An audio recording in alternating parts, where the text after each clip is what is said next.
Tim identifikasi dibantu unit Tipiter Polres Aceh Selatan bersama Balai Konservasi Sumber Daya Manusia atau BKSDA melakukan olah TKP ditemukannya bangkai harimau di Gunung Padang, Keubu, Desa Bukit Meah, Kecamatan Meukek, Kabupaten Aceh Selatan.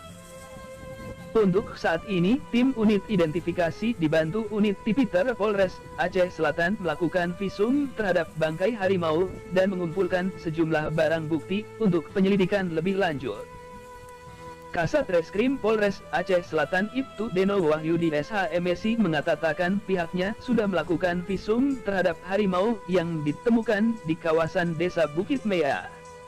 Kami jelaskan bahwa kemarin hari Minggu kita sudah turun TKP bersama BKSDA, sudah melakukan visum terhadap apa penyebab dari kematian harimau tersebut. Dan hasilnya itu karena harimaunya sudah beberapa hari kelaparan, mungkin karena dalam jeratan tadi.